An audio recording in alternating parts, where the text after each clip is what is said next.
Yeah, we're very fortunate that a lot of primary producers around Australia participate in our survey program.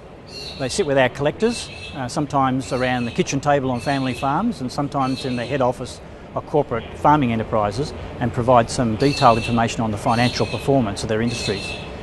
This year, the data tells us that it's an unusual year, and it's unusual because we've had such good seasonal conditions around Australia that the result of this has driven a fairly strong farm financial performance right across Australia in all the broadacre industries and all states. This is an unusual outcome. We haven't seen this sort of outcome in terms of positive average farm profits for over 30 years. The survey data that we've collected shows that we've had very good seasonal conditions both this year and last financial year in the eastern states. So yes, farmers in eastern Australia have had 2 good years, and in Western Australia you've also had a good year this year because they got rain at the right time and a bumper winter grain harvest. So it is correct that we have had pretty good outcome right across Australia. These are average results. There will always be some producers that do better than the average, and we'll always some that do less than the average, but that's part of agriculture in Australia. There'll always be some producers, as we've already seen this year earlier, that are affected by flooding in some regions. But the overall picture I'm giving you here is one of very positive farm financial performance across main broadacre industries and across all the states, and it's driven by the really good seasonal conditions, the very good rainfall that we received. I guess the message that I'd have to producers is, yeah, we have had a couple of good years. Our data is suggesting that farmers have tried to improve their financial position. The rate of growth of average farm debt has slowed down. The evidence from our survey suggests that more farmers are paying off debt than increasing debt, and there's less purchasing of land going on at the moment.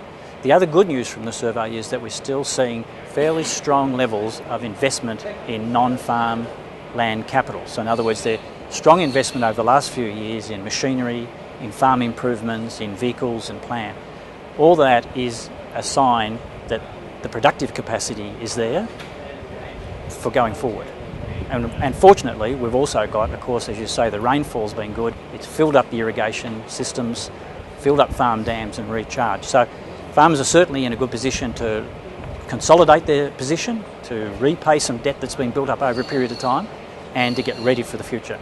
The survey data we provide is extremely valuable because it does allow us to measure the changes in productivity in the agriculture sector across different industries and agriculture overall, and compare it to the rest of the economy. The data on productivity we've got certainly showed that we do have a slowdown in productivity, and this is an issue. It's still positive, but the rate of growth of productivity has slowed down over the 2000s. We've been trying to understand the reasons behind this, what's causing it. Part of it's weather induced, of course. People have planted crops and haven't had an output, so therefore their input costs are up and they haven't got the output, so their productivity is down.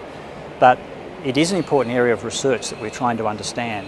How much money is being provided for research and development? Is it being provided in the right area? They're the sort of issues that this data really tells us about. There has been a slowdown in productivity, as I say, and recently, and that's an issue that the sector has a challenge for the future because it's always relied on productivity to get through, given farm gate prices are often going down and input costs are going up. Productivity has been the one strong feature of Australian agriculture for a long time. Certainly the issue about productivity, and the Productivity Commission's done a review of research and development looking at this issue. The government is still putting a lot of money into productivity, joining with farmers, dollar for dollar up to a certain amount, so it's a joint partnership effort. The message that comes through our analysis is that over time productivity has been crucial. We've had a slowdown. This weather will help improve productivity results, I think, because we're obviously going to get for a short period of time, but we've got to look at this for the long time. You just can't look at 1 or 2 seasons. And the message that comes through our stuff all the way is that keeping productivity increases going is going to be essential, and it's going to require producers working with others, researchers, to try to push the boundaries, to try to get as much as they can out of productivity to keep themselves competitive in the world market. Bruce Bowen, more strength to your statistics. Thank you. Hope that helps.